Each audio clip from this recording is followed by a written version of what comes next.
Bonjour à tous. On est en plein paracha Shoftim. La paracha Shoftim, c'est en général toujours la paracha avec laquelle commence le mois d'Elul. Paracha très intéressante. Mais aujourd'hui, on ne va pas parler sur la paracha Shoftim, puisque ce soir, on va parler dans le cours sur condamnation unanime.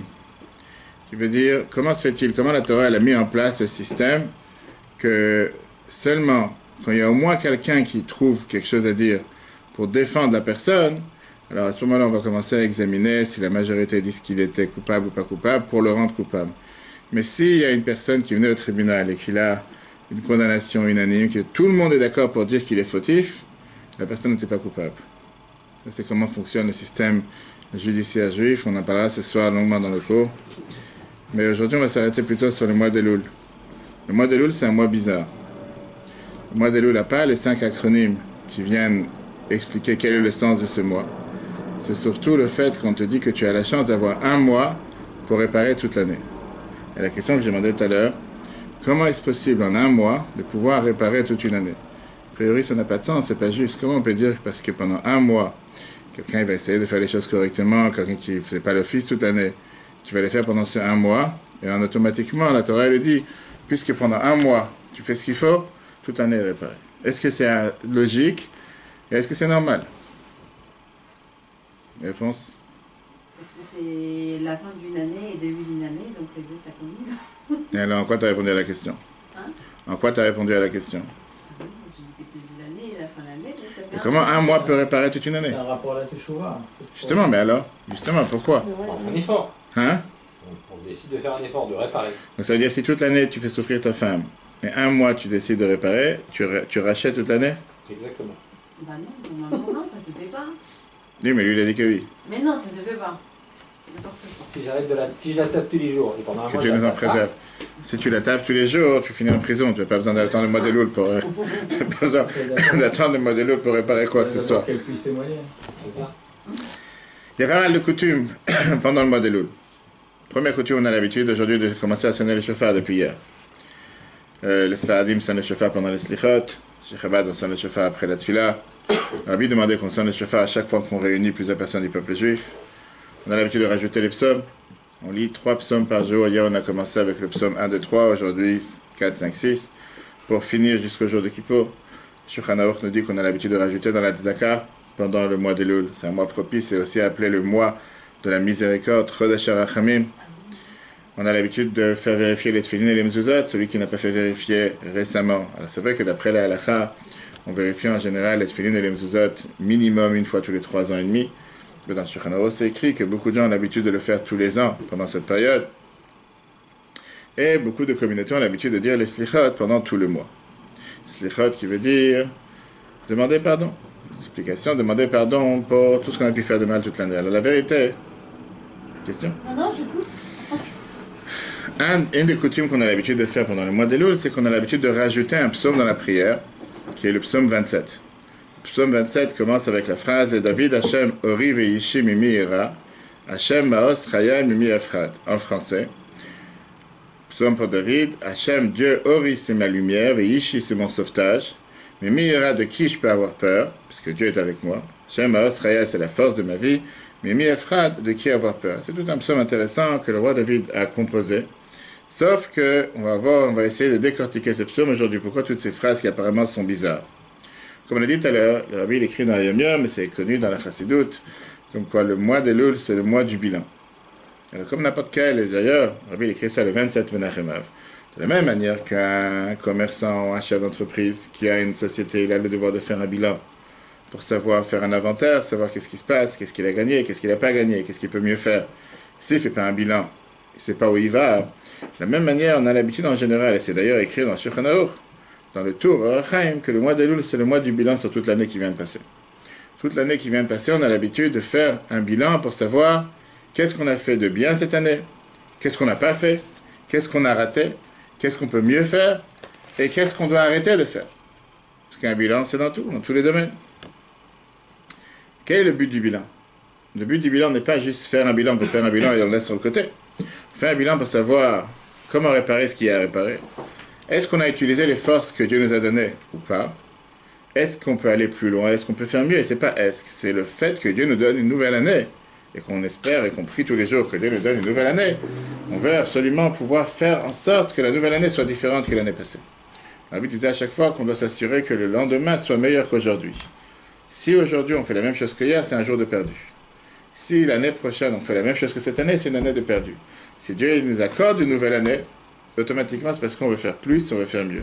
On ne va pas essayer de prendre la lune et de commencer à faire des choses qui sont impossibles à faire. Comme les gens disent, à partir de demain, je vais commencer à faire, 20 km de marche par jour. Et je vais commencer à faire 10 heures de sport. Des choses qu'ils savent que ce n'est pas capable de faire. Ça ne sert à rien. On parle des choses qui sont faciles à faire. Mais avant d'arriver à prendre des décisions, la question qu'on doit se demander, comment faire un bilan? Comment une personne peut faire un bilan, ce qu'on appelle un cheshbon nefesh? Comment quelqu'un peut faire un bilan quand on sait que forcément le bilan sera faussé? Pourquoi le bilan sera faussé? Parce qu'il y a une règle dans la halakha qui dit Adam karov etzel atzmo. Une personne est proche à soi-même. Chacun s'aime, en règle générale. Quelqu'un qui ne s'aime pas, il doit aller voir un psy. Je ne sais pas si le psy va l'aider, mais en règle générale, quelqu'un il s'aime. Une personne s'aime, une personne va toujours vouloir couvrir en disant j'ai tel défaut, c'est normal, c'est comme ça que je suis, c'est où je suis né, c'est d'où je viens, c'est la région d'où je viens, je suis fatigué. Pour ça, je n'ai pas fait telle et telle chose, pas de souci, c'est à côté. Puisqu'on est mélangé personnellement, puisqu'on est corrompu personnellement, c'est difficile à faire un bilan sans se tromper. Premièrement, la logique naturelle, elle est de toujours trouver une excuse pour dire pourquoi on n'a pas fait telle et telle chose, pourquoi on aurait dû peut-être mieux faire. On est d'accord sur le fait qu'on aurait dû mieux faire, mais on n'a pas forcément pu le faire, et donc Dieu va nous pardonner. Deuxièmement, on a le problème qu'on est tous limités. Le fait qu'on a une tête limitée, on ne peut pas forcément voir ce qu'on appelle en dehors de la boîte, en dehors de son cocon, en dehors de l'endroit où on se trouve. Quelqu'un qui vit avec une certaine routine, un certain mode de vie, difficile de voir en dehors et parfois difficile de se mettre à la place de quelqu'un d'autre. Ça rejoint un peu le cours de ce soir. Pourquoi on dit qu'un juge ne devait pas se suffire seulement sur ce qu'il voit, il a les faits devant lui, mais il a ce qu'on appelle un jury aujourd'hui. C'est le jury qui va essayer, qui ne réfléchit pas forcément dans la tête du juge, de la manière comment le juge réfléchit, que lui il essaie de regarder de manière totalement extérieure et voir comment juger par rapport à un certain cas. Le jugement arrive, Rosh Hashanah Kippour, le jour du mois d'Elul, on fait le bilan. Et alors, on commence à faire le bilan. On commence à dire, ce jour, j'ai pas mis les tefilines, c'est pas ma faute. C'est ma femme qui m'a appelé pour faire les courses. Ou parce que je devais prendre un avion. Je voulais les mettre. Je pensais les faire. J'ai pas pu le faire. Ce jour, j'aurais dû apprendre, j'ai pas appris. Ce jour, j'aurais dû faire la prière, j'ai pas fait. On va toujours trouver toutes les excuses pour se dédouaner, pour dire que c'est pas si grave que ça. Alors, comment on peut arriver à faire un vrai bilan? Comment on peut faire un bilan correct? Torah nous dit que c'est la raison pour laquelle Dieu nous a donné une base. On a vu l'écrit ça dans Yom Yom, on a parlé longuement Shabbat. 3 reprises dans la paracha qu'on vient de dire, la paracha Re'eh. Moshe répète au peuple juif avant d'entrer en Israël, ne faites pas d'idolâtrie. N'allez pas chercher des dieux étrangers, mais il rajoute une phrase qui dérange. Pas seulement n'allez pas chercher des dieux étrangers, n'allez pas voir des dieux que vous n'avez pas connus jusqu'à aujourd'hui. Et à 3 reprises, dans presque le même chapitre, chaque fois, il dit, n'allez pas faire d'idolâtrie, n'allez pas aller voir des dieux étrangers, mais n'allez pas voir des dieux étrangers que vous ne connaissez pas, que ni vos parents connaissent. N'allez pas voir ces dieux, n'allez pas chercher à faire cette idolâtrie. Il y a un qui demande la question très riche. Et si jamais c'est des dieux que je connais, oui, j'ai le droit de les servir. Qu'est-ce que ça veut dire cette idée que Moshe développe en disant, ne faites pas d'idolâtrie, mais ne faites pas une idolâtrie envers des dieux que vous ne connaissez pas, que vous n'avez pas connus jusqu'à aujourd'hui, que vos parents n'ont pas connus. Comme si c'est des dieux que j'ai connus, là, je peux lui faire l'idolâtrie. Qu'est-ce qu'il veut faire avec ces 3-4 mots qu'il rajoute à 3 reprises? Numéro 1. Numéro 2, on a vu tout au début de la paracha, comme Moshe répète, regardez ce que je vous donne aujourd'hui, la bénédiction, si vous écoutez la parole de Dieu. Et regardez ce que je vous donne aujourd'hui, la malédiction, si jamais vous n'allez pas faire ce que Dieu demande.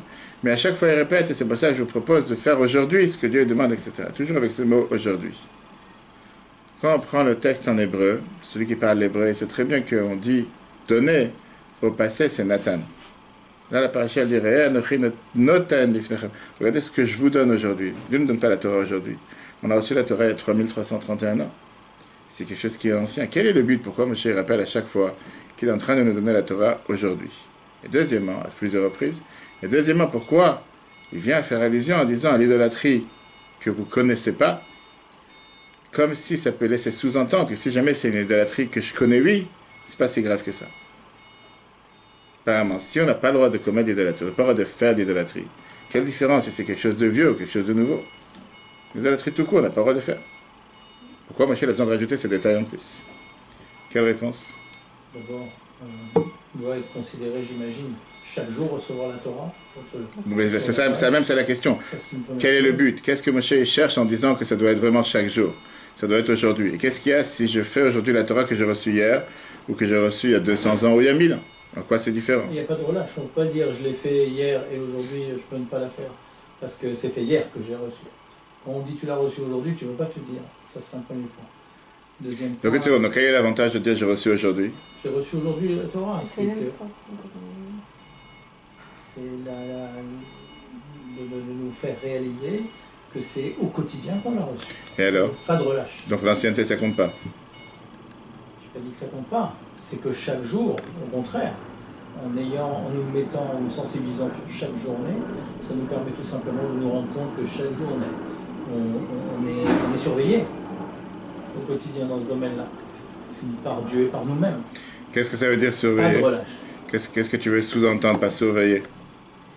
C'est-à-dire que Dieu nous a offert la Torah, nous l'a donnée, avec une prescription, avec les commandements positifs, négatifs, avec les choses bien en les réalisant, les choses mauvaises quand on ne les a pas réalisées. Certainement, on ne peut pas se dire à un moment, mais j'ai fait bien hier, donc aujourd'hui je peux ne pas le faire. Donc en étant aujourd'hui, on se retrouve avec toujours cette paracha, entre guillemets, aussi attrayante que menaçante. Donc pas de relâche dans le comportement. Ok. Hachem, il a confiance en nous. D'accord. Il nous redonne la Torah, il a confiance en Shinatan Torah. Peut-être que tous les jours, on a la force. Donc est-ce que tu aurais dit les mêmes phrases, surveiller, menaçant? C'est-à-dire, Il a dit que Dieu est là pour nous surveiller, que la paracha nous parle comme quoi parfois nous donne ce qu'il faut faire, menace aussi si on ne fait pas. Est-ce qu'on peut parler de menace? non, c'est pas des menaces, C'est c'est bien. des brachot. Parce que même si on ne fait pas, c'est compté comme des brachot si on ne les avait pas fait. Donc c'est une double bracha quand on fait, et quand on ne fait pas aussi, c'est compté aussi comme C'est aussi une bénédiction. Quand on va dans Bechukotai par exemple, il y a bien longtemps, il y a quelques semaines de ça, on est dans le même état d'esprit. C'est effrayant et en même temps très valorisant qu'on respecte. Ok. Pourquoi aujourd'hui? Pourquoi des dieux étrangers qu'on n'a pas connus? Quelle différence si on les aurait connus? On a la réponse dans la paracha, quelques parachas d'avant, en disant que vous êtes un peu réfractaire et vous allez m'abandonner, et donc je vais vous châtier. Donc, ils ont été prévenus avant, ils savent D'accord. très bien qu'ils vont fauter. Donc, Pour leur dire, la paracha d'avant, on dit, vous allez rentrer, vous allez détruire tous les dieux, vous allez même pas vous en servir de l'or, vous allez tout enterrer, parce que si vous touchez à ces dieux-là, ça va vous perdre. Première menace. Deuxième menace, je dis, si vous attachez vos enfants à leur culte, la même chose. Deuxième sanction. Donc on sait très bien que le peuple juif va fauter. Ça a été dit. Donc c'est un avertissement sur un avertissement. C'est de dire, essayez de limiter la casse en, je dirais pas contentez-vous des dieux existants, genre Moloch et Astarté, mais ne vous aventurez pas sur d'autres dieux qui peuvent être encore plus nocifs que ceux que je vous ai déjà prévenus. Moi, je me le partage ici. d'accord. Et donc, Bon, n'y allez pas, il n'y allez pas. si tu veux, on va avoir une réponse beaucoup plus, je dirais une réponse qui est beaucoup plus, pas profonde, mais c'est le fait que dans toute notre histoire, on a toujours eu des périodes et des époques dans lesquelles les gens ils ont cherché quelque chose de nouveau. On dit que la dopamine, c'est une des hormones qui fait en sorte que les gens ils s'attirent à vouloir toujours chercher quelque chose. Les gens ils cherchent un nouvel iPhone, un nouveau repas, un nouveau manger. Aujourd'hui c'est la mode des sushis, demain c'est la mode d'autre chose, aujourd'hui c'est la mode de tel. Les gens ils cherchent quelque chose qui est le nouveau. Le problème du nouveau, c'est que quelques temps plus tard, ça peut être quelques jours, quelques mois, les gens vont parfois chercher un nouveau parti politique, un nouveau président, quelque chose qui est nouveau, quelque chose qu'on n'a jamais connu, quelque chose qu'on n'a jamais entendu parler. C'est intéressant. Pourquoi c'est intéressant? Parce que c'est nouveau. Mais malheureusement, quelques jours, quelques semaines, quelques mois plus tard, tout ça, on voit qu'on n'a pas forcément changé. Au contraire, on a perdu du temps. Au lieu d'aller chercher vers quelque chose qu'on sait qui est solide, quelque chose qui existe, quelque chose qui est fiable. Ça ne veut pas dire que la Torah elle est contre la créativité et contre l'innovation. Bien au contraire. Mais à partir du moment qu'on a la base, qu'on a le fondement, qui est la Torah qui ne change pas. La Bible écrit dans Yom Yom, justement, comme quoi quelqu'un qui veut être garanti de vivre une vie parfaite, une vie avec que des bonnes nouvelles, que des bénédictions et sans aucun souci matériel, Il doit juste suivre les chemins de la Torah et les mitzvot. La grande ligne, comme si c'est, on a vu ça justement dans la paracha, comme le Moshe te dit, la seule chose que Dieu te demande, c'est de le craindre, rien d'autre. 613 commandements, il n'y a rien d'autre à faire. Quelque chose comme si c'est tellement facile. Mais la réalité, elle est que si on a la maquette, les preuves depuis 3331 ans que c'est ça qui marche, qu'est-ce que tu vas chercher quelque chose de nouveau? Moshe vient et dit au peuple juif, faites attention, n'allez pas chercher ici des dieux nouveaux. Pourquoi des nouveaux que vous n'avez pas connus? Parce que par nature, une personne cherche à être attirée vers quelque chose qu'on ne connaît pas, c'est quelque chose de nouveau. On voit dans le monde entier, on voit ça malheureusement maintenant en Israël avec les élections. On voit des fois des gens qui vont chercher quelque chose, 4 personnes qui s'assemblent, qui n'ont rien en commun les uns avec les autres. Mais comme ils se sont assemblés, c'est nouveau, ils s'assemblent nouveau, pourquoi pas on va aller dire que ça, c'est les personnes qui sont idéales. On peut voir ça en France, dans n'importe quel pays du monde, que ce soit pour la politique, et que ce soit dans n'importe quel sujet. J'ai dit, faites attention à ça. Rappelez-vous que si on a quelque chose qui a marché jusqu'à présent, qui sont les valeurs de la Torah, les mitzvot pendant 3330, n'allez pas chercher quelque chose de nouveau. Mais c'est pas suffisant. Pourquoi c'est pas suffisant? Parce que comme tu as dit tout à l'heure justement, que quand quelqu'un il fait la Torah, il la fait de manière comme si c'est quelque chose de vieux. C'est quelque chose qu'on a déjà vu et revu, qu'on a déjà fait et refait. Ça fait 100 ans qu'on fait Shabbat, ça fait 50 ans qu'on fait Kippour, ça fait des dizaines d'années qu'on n'arrête pas de répéter que Elul arrive, c'est le jour le mois de la réparation, le mois du bilan. Ça y est, on s'en lasse, on est fatigué. Et on peut le voir sur certaines personnes qui font des mitzvot, comme quoi, je n'aurais pas dit qu'ils le font contre cœur, mais ils le font d'une manière comme quoi ils sont tellement dégoûtés de le faire, ou ça les ennuie plus qu'autre chose. Ça fait 20 ans que je mets les films tous les jours, chaque fois les bougies, chaque fois. Moshe répète au peuple juif en disant, rappelez-vous que je vous donne la Torah aujourd'hui. C'est ce qu'on dit d'ailleurs dans les schémas tous les jours. Asher Anochi Metzafra Ayom, que je vous ordonne aujourd'hui, et que Rashi te dit que ça doit être quelque chose de nouveau, pas quelque chose d'ancien. Parce que la seule manière de pouvoir faire quelque chose avec enthousiasme, avec passion, avec vitalité, si tu fais parce que c'est quelque chose de nouveau, c'est quelque chose de vivant.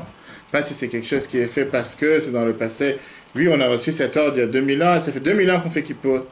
Oui, si aujourd'hui tu t'apprêtes à faire Kippour comme tu as fait 2000 ans, il ne vaut mieux pas le faire. Bien sûr que Kippour, c'est Kippour et quelqu'un qui veuille ou pas Kippour arrive.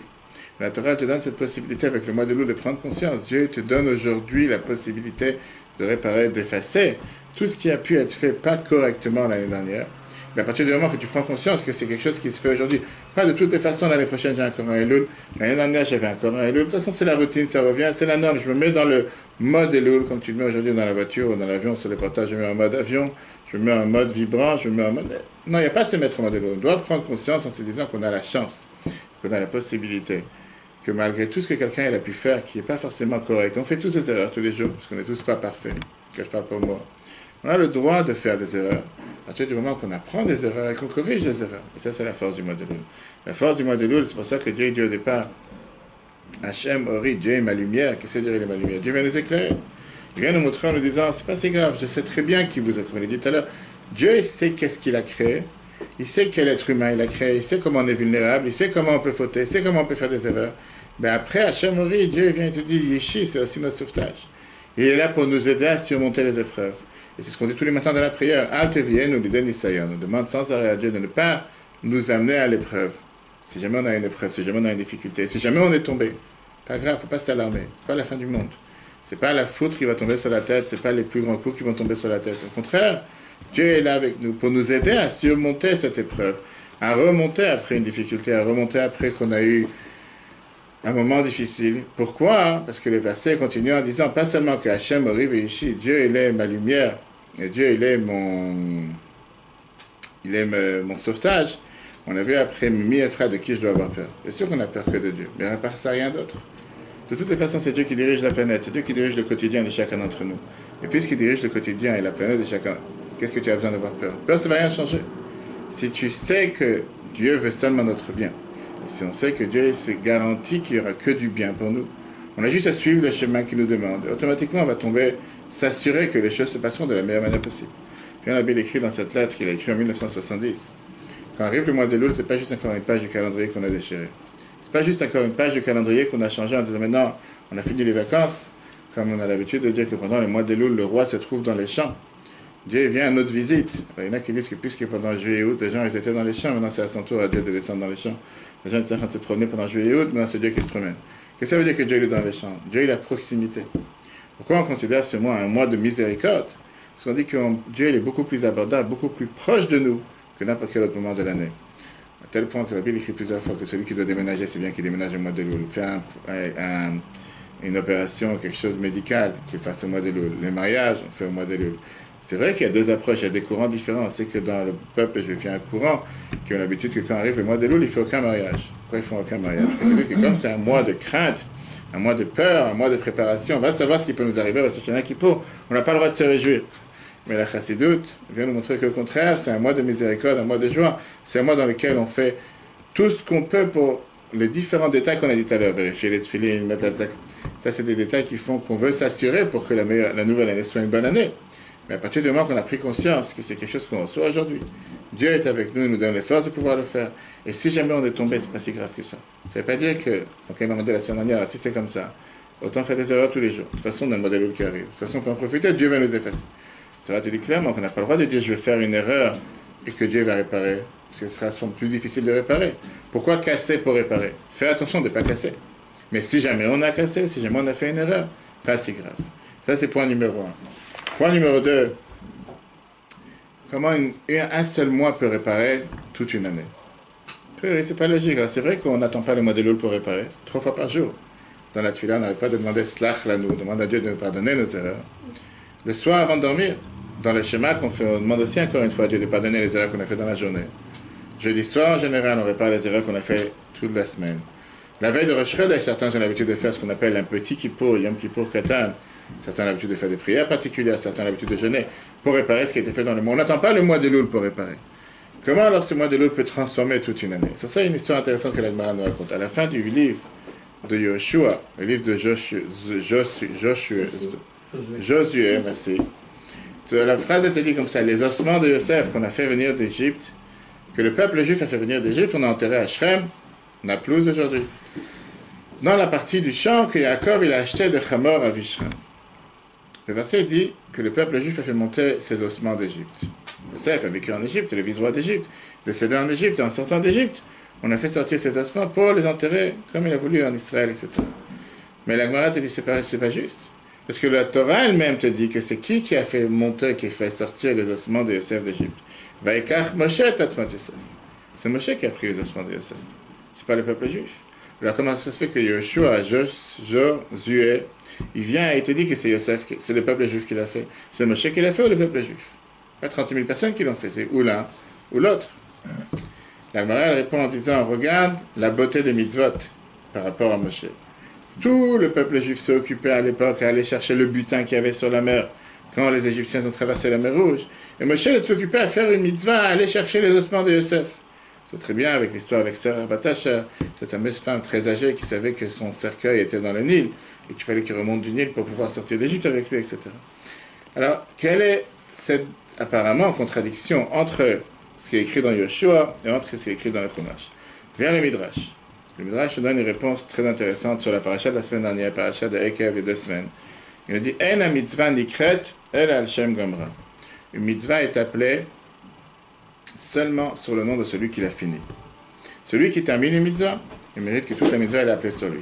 La Torah vient te dire que, c'est pour ça que nos sages nous disent qu'un matril be mitzvah amrim lovmor. Celui qui commence une mitzvah, on lui dit termine la mitzvah. Parce que si tu as commencé déjà une mitzvah, ne la laisse pas au milieu. Quelqu'un qui commence une mitzvah et qui la laisse au milieu, la mitzvah n'aura pas abouti, elle n'aura pas arrivé à sa fin. Même si Moshe c'est celui qui a fait sortir le cercueil de Yosef du Nil, c'est qui concrètement qui l'a amené et qui l'a enterré à Shrem? Le peuple juif. Vient la Torah dit que puisque c'est le peuple juif qui l'a fait, Yoshua a été dit que c'est le peuple juif qui a fait cette mitzvah, c'est pas Moshe qui a fait cette mitzvah. C'est une règle dans la halakha en général. Ça nous apprend une règle générale pour beaucoup de choses, qui veut dire que c'est pas suffisant de commencer quelque chose. Il y a beaucoup de gens qui sont des instigateurs, qui sont des initiateurs, qui ont développé quelque chose, qui ont commencé quelque chose. Mais après, quand tu regardes plus loin, 1 mois, 2 mois, 6 mois plus tard, c'est beaucoup de bonnes idées. Sur le concret, il n'y a rien qui est resté. Pas tout le monde a la chance de pouvoir mener un projet jusqu'au bout et de faire en sorte qu'un projet qui a été innové, qui a été créé, il arrive finalement à aboutir exactement comme il a été planifié. Et parfois, en plein milieu, il y a tellement de choses qui changent. Viens la Torah, elle te dit, tu sais quoi, Moshe ne pouvait pas enterrer Yosef à Shrem, à Naplouse, parce que Moshe ne pouvait pas entrer en Israël. C'est très bien que la vie, ça a quelques semaines. Moshe n'est pas rentré en Israël. Dieu n'a pas laissé Moshe rentrer en Israël, donc apparemment, on peut dire que ce n'est pas de sa faute. Moshe aurait pu dire, si tu m'aurais donné la chance de pouvoir rentrer en Israël, moi j'aurais continué la mitzvah que j'ai commencé, et je l'aurais terminé. Néanmoins, la Torah ne regarde pas cette excuse que Moshe aurait pu avoir. La Torah dit, regardons la réalité. Qui c'est qui a terminé cette mitzvah? C'est le peuple juif qui l'a terminé. Ça s'appelle la mitzvah pour eux, pas sur Moshe. Maintenant, peuple juif au départ, pourquoi ils n'ont pas fait cette mitzvah? C'est Moshe qui l'a fait. La Torah nous dit parce qu'ils étaient occupés de ramasser le butin qu'il y avait sur la traversée de la mer Rouge, tout l'or et l'argent que les Égyptiens avaient laissé tomber. C'était pas juste qu'ils étaient là en train de ramasser de l'argent.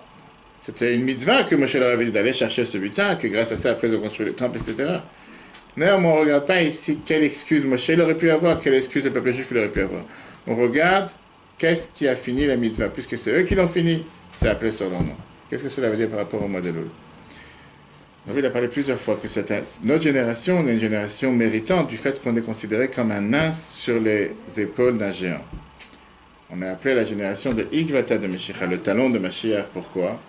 Parce que toutes les générations précédentes, ils ont fait énormément de bonnes choses. On n'est pas les plus méritants sur Terre. Sauf que nous, on vient aujourd'hui pour récolter, si on peut dire, le salaire et la récompense de tous les précédents.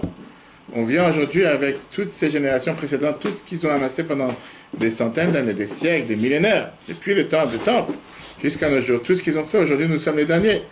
Alors d'un côté, on a l'avantage d'être les plus proches à l'avenir de Mashiach. De l'autre côté, on a aussi l'avantage que grâce à tout ce qu'ils ont fait, aujourd'hui, nous sommes au niveau où nous sommes. Si eux n'auraient pas été là précédemment, on n'aurait jamais été à ce niveau. Mais qui c'est qui finit le travail? Qui c'est qui finalement aujourd'hui va faire venir cette délivrance, termine cet exil? C'est notre génération. Et c'est la raison pour laquelle on est appelé une génération méritante. Exactement la même chose avait été dit par rapport au mois d'Elul. Le mois d'Elul, c'est la fin de l'année. Tu vas me dire comment un mois peut réparer toute une année? La réponse est très simple. Ce n'est pas juste un mois qui répare toute une année. Le mois, le dernier mois, c'est le mois qui vient et qui reflète comment je veux que cette année se termine. Tu peux avoir une année catastrophique. Et si le dernier mois, tu fais tous les efforts nécessaires pour s'assurer que l'année se termine comme il faut, tu peux changer la couleur de toute l'année. C'était un mois pour le faire. Et c'est ce qu'on a dit plusieurs fois que dans la paracha de cette semaine, chaque année, Shoftim et Elul est relié. Dans la paracha de Shoftim, on parle des villes de refuge. C'est-à-dire les villes de refuge. Les villes dans lesquelles celui qui tuait de manière involontaire pouvait se réfugier pour différentes raisons, jusqu'à la mort du grand prêtre. Mais le refuge, ça c'est le mois d'Elul. Le mois d'Elul, c'est le fait dans lequel la Torah te dit, tu as maintenant 30 jours. Dieu a dit, je te donne 30 jours pour effacer, réparer, corriger, faire en sorte que tout ce qui a pu être la routine toute l'année, ça change. C'est pas que tu es prévenu la dernière minute. C'est pas que la veille de Rosh Hashanah te dit maintenant te fais ce jugement. C'est trop juste. Si tu m'aurais donné le temps de me préparer à mon jugement, je me serais préparé. Dieu dit maintenant je te donne le temps. On a commencé depuis hier. 30 jours pour pouvoir changer la donne. Alors c'est la vérité, pas 30 jours, c'est 40 jours. C'est aussi le dernier 3. Moshe est monté au ciel 3 fois 40 jours.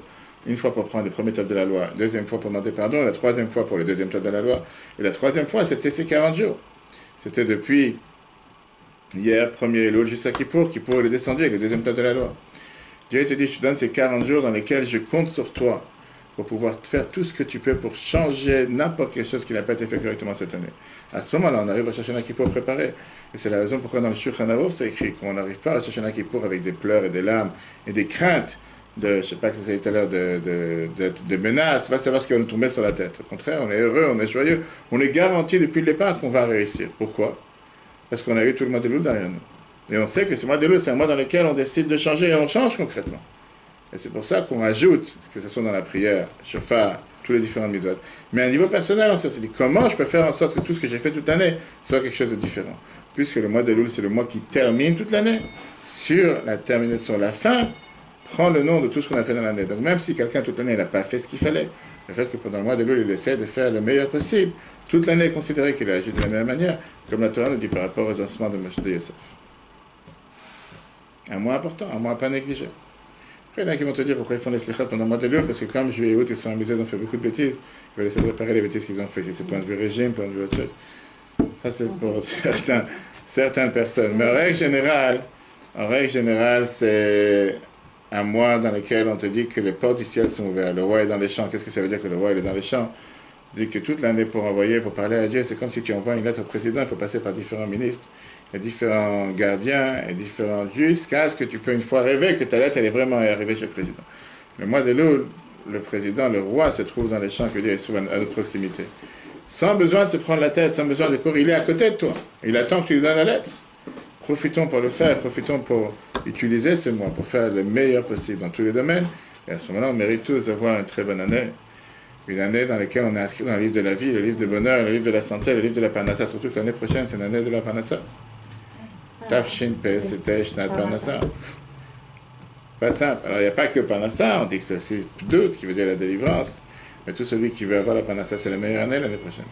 On va avoir plus de nouvelles à récolter. Ça, c'est la meilleure année. de commandes. Que Dieu fasse que cette année, où tu vas en faire le chauffard, que Dieu fasse que cette année, ce soit une année pleine de joie, plein de bonnes nouvelles, mais qu'avant la nouvelle année, déjà, remercier le bon Dieu pour tous les miracles. On ne réalise pas avec cette attaque de drone et toutes ces autres choses qui se passent en Israël. On ne réalise pas. Il y a tellement de miracles qui se passent tous les jours. Et qu'on n'a même pas le temps de relever ces miracles. Et que la Torah nous dit l'importance de remercier Dieu pour tous les miracles qu'il fait avec nous. Et qu'on puisse continuer à avoir la protection de Dieu pour tous les peuples juifs, particulièrement en Israël, tous les jours. Et qu'on se voit avec Mashiach avant la nouvelle année. Parce qu'on sera garanti qu'il n'y aura pas de slichot à faire. Il n'y aura pas de se lever le matin à 6h du matin. Tu pourras faire la fête tous les jours. Ça veut pas dire que tu fais la fête aujourd'hui. On va sonner les chauffards. Pourquoi on sonne les chauffards? Justement, on sonne les chauffards pendant le mois de Loul. Préparation. Hein? Tout le mois. Tous les mois, chaque jour. On sonne les chauffards pendant le mois de Loul pour se préparer à Rosh Hashanah. Pour se rappeler que Rosh Hashanah arrive. Et pour justement prendre conscience. C'est comme le cri d'alarme. On dit que quand un roi il arrive dans un endroit, il y a toujours les trompettes qui arrivent. Je viens d'annoncer que le roi est là. Arrive Rosh Hashanah, on sonne les chauffards pour se rappeler ça. Ça ne remplace pas la mitzvah de Rosh Hashanah. Mais ça nous donne le devoir de se rappeler que Rosh Hashanah arrive et prendre les bonnes décisions pour changer et pour évoluer pour l'année à venir. On va attendre. Questions? Objections? Donc, concrètement, quelqu'un qui apprend toute l'année, une fois par semaine, avec le Madeloul, doit apprendre 2 fois par semaine. Quelqu'un qui prie 5 minutes par jour, doit prier 10 minutes par jour. Quelqu'un qui met une pièce dans la zakat tous les jours, doit mettre 2 pièces dans la zakat tous les jours. Chaque chose qu'on fait pendant le mois de Loul, c'est quelque chose qui a un impact énorme. Pas seulement pour le mois de Loul, mais pour toute l'année qui vient passer. L'année passée, mais pas l'année à venir. Bien sûr, ça prépare aussi l'année à venir. Tu demandes à Dieu la nouvelle année de te donner un nouveau crédit pour la nouvelle année. Sur quelle base il va te donner le nouveau crédit si le crédit qu'il t'a donné l'année dernière, tu ne l'as pas mal utilisé? Donc d'un côté, on répare l'année prochaine, l'année dernière, et on prend sur soi pour l'année à venir. Chauffard, Allez. tu veux sonner? Pourquoi? Je sais pas. C'est facile à faire. métier. À chacun son métier, je sais pas que c'était un métier. Ok. Aïe, aïe, aïe.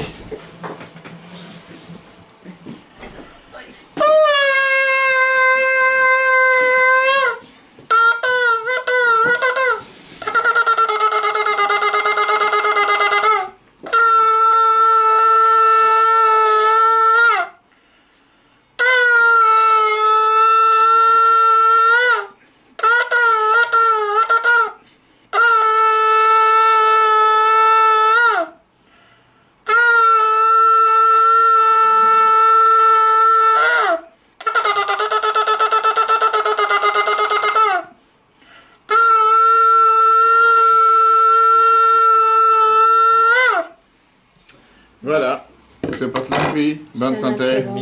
Shabbat shalom. Shabbat